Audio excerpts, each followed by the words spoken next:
Taib. Adapun sebab-sebab terputusnya silaturahim, dan ini perhatikan, ini sangat-sangat penting ya.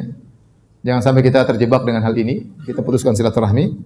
Di antaranya karena kesombongan. Orang terkadang sombong sehingga tidak mau menyambung silaturahmi. Mentang-mentang dia mungkin gelarnya tinggi, mentang-mentang dia pejabat, atau mentang-mentang dia yang paling tua, dia mengatakan saya yang paling tua. Mereka yang kunjungi saya. Ada yang kunjungi kakak. Saya kan yang paling kaya, mereka yang datang, ngapain saya ke rumah mereka? Jadi ada kesombongan. Ini menghalangi silaturahmi. Hati-hati, jangan sampai Anda merasa Anda lebih tua, ada yang harus kunjungi Anda. Anda yang cari pahala, kunjungi adik. Ustaz, nanti ada yang enggak beradab, ya enggak apa-apa, urusan kita dengan Allah. Urusan dia dengan Allah Subhanahu wa taala. Anda ingin cari pahala, Anda yang kunjungi. Meskipun Anda yang kaya, ada yang miskin, enggak apa-apa. Mungkin ada yang miskin malu kunjungi yang kaya. Dia khawatir kalau dia kunjungi yang kaya, dia merasa dianggap minta-minta. Maka Anda yang kaya datang, kasih hadiah. Jenguk, telepon, mengalah.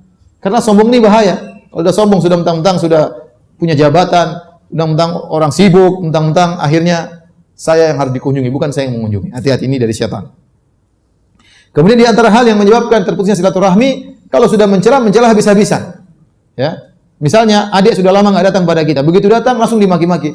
Dek, sudah setahun kamu enggak pernah datang, ngapain aja dimaki-maki, akhirnya adik enggak mau datang lagi. Dijelek-jelekin, disindir-sindir, nyinyir-nyinyir ya. Sampai adiknya malu, sakit hati, digituin sama kakaknya. Ya. Kamu itu saya sudah gini, kamu sudah bantu dulu kecil, kamu yang saya yang cebok kamu sampai masalah cebok-cebok pun dia sebutin. Sekarang kamu nggak pernah datang, ini kamu dulu, udah. Akhirnya yang besok nggak mau datang lagi. Yang menyebabkan silaturahmi terputus siapa? Kita yang mencela-cela dia.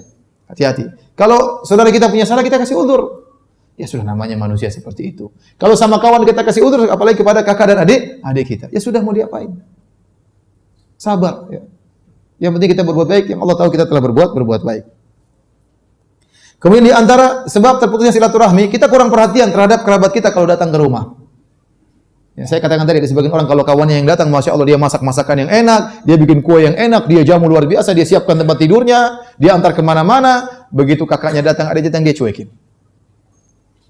Dibelikan nasi bungkus di luar, ya. Tidak dimasakkan enak, tidak disiapin macam, tidak diantar sana sini, ya. Ini salah seperti ini. Kakak adik lebih utama kita perhatikan daripada kawan kita. Kemudian kalau kakak atau adik datang kepada kita wajah datar-datar saja.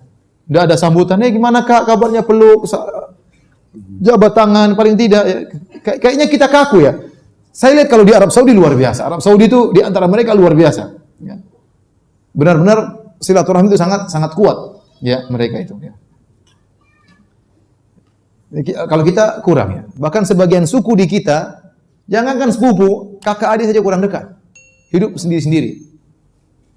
Sebagian suku hanya sepupu pertama yang mereka perhatikan. Sebagian suku jangan sepupu kedua juga mereka perhatikan ya. Mereka perhatikan ya. Oleh karenanya ya, kalau ada saudara datang ke rumah, maka kita benar-benar sambut. Ada tante, ada bibi, benar-benar kita mesra dengan mereka, kita traktir mereka, pokoknya kita menunjukkan kita menyambut mereka dengan hangat. Ini akan membantu terjadinya silaturahmi. Kemudian di antara hal yang menyebabkan terputusnya silaturahmi adalah pelit. Ini yang paling sebab utama. Pelit ya. Jangankan sama kakak adik, sama anak istri aja pelit. Ya. Kalau orang sudah terkena penyakit pelit, repot hidupnya, dia tidak mau keluarkan hartanya sedikit pun. Ya, tidak mau. Ya. Ada orang yang sakit saking parahnya, dia pelit sama anak istrinya. Ya. Sampai ada kejadian, istrinya kecelakaan, yang pertama dia tanya, istriku mobil bagaimana kondisinya? Bukan istrinya ditanya, mobilnya bagaimana, lecet atau tidak? Saking pelitnya. Dan itu kejadian nyata. Itu ada wanita mengeluh. Jadi waktu saya kecelakaan, yang ditanya bukan saya, mobil yang ditanya. Saking suaminya pelit luar biasa ya. Nah kalau dia sudah pelit sama keluarganya, apalagi sama kakak dan adiknya, sama ibunya, perhitungannya luar biasa. Dan saya sering sampaikan, ya ikhwan, kalau antum sama orang tua jangan perhitungan. Orang tua butuh apa sih, kalau antum mau berikan. Ingat, waktu kita kecil dulu, seandainya orang tua perhitungan sama kita nggak bakalan hidup. Ya. Seandainya kalau kita lagi sakit waktu kecil, aduh, dokter mahal, udah ke puskesmas saja lah. Kita bakalan mati waktu itu. Tapi lihat kita sekarang punya anak. Kalau anak kita sakit, kita kan berusaha kalau kita punya duit ke dokter segera sembuh. Kalau dokter mahal, kita bawa ke dokter mahal. Karena kita nggak perhitungan sama anak kita. Nah orang tua kita juga dulu begitu. Kalau orang tua kita dulu perhitungan sama kita, mau sekolah sunnah mahal, udah sekolah yang murah-murah saja lah. Mau nyanyi-nyanyi, mau joget-joget, nggak apa-apa. Yang penting murah. Kalau dia perhitungan bagaimana?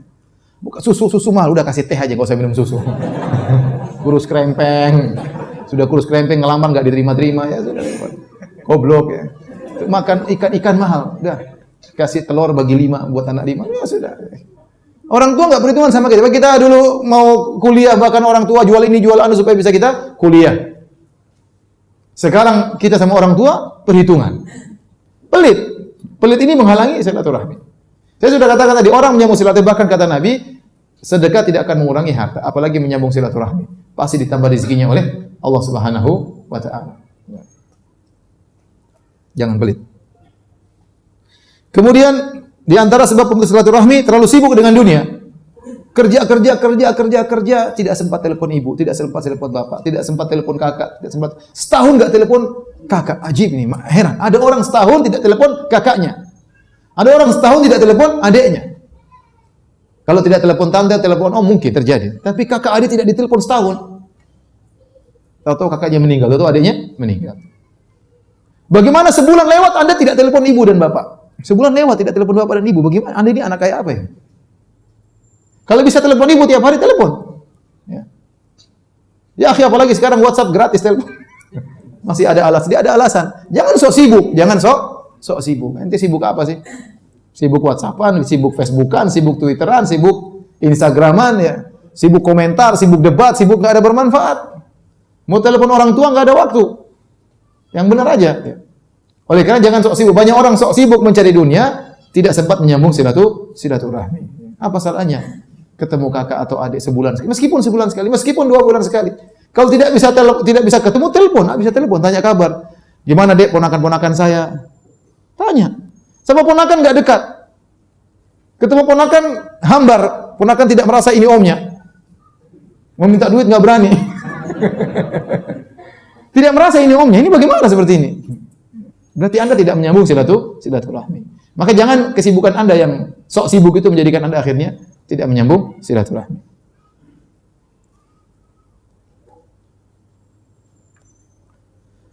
Kemudian di antara sebab terputus silaturahmi hasad. Jangan juga hasad. Hasad sangat mungkin terjadi di antara saudara kandung. Itu sangat mungkin terjadi. Hasad karena melihat ayah lebih sayang kepada kakak kita. Hasad karena melihat adik lebih sayang kepada adik kita misalnya. Itu terjadi. Ya. Ada seorang, dia mengerti, adiknya sangat disayang oleh ibunya luar biasa. Kata dia, ibu saya sangat sayang kepada adik saya. Kenapa? Karena adik saya sakit-sakitan. Dia ngerti. Dia cari jalan keluar. Dia beri uzur kepada ibunya. Ibunya sangat sayang kepada dia. Kenapa? Adik saya dulu kecil sangat sakit-sakitan. Sampai sekarang disayang sekali sama ibu saya. Dia tidak cemburu. Tapi kalau orang mandang dengan cara yang lain, disayang adik, sudah sakit-sakitan, disayang sehat-sehat, tidak pernah diperhatikan. Ya, jadi kalau orang cara pandang yang salah, akhirnya memandang semua jadi buruk. Ya. Seandainya saya katakan ibu kita tidak adil, bapak kita tidak adil, Anda tidak boleh putuskan silaturahmi. Jangan hasad, sabar. Dan saya katakan hasad sangat mungkin terjadi di antara keluarga. Buktinya saudara-saudara Nabi Yusuf hasad kepada Nabi Yusuf alaihissalam. Karena merasa bapak mereka lebih sayang kepada Nabi Yusuf alaihissalam.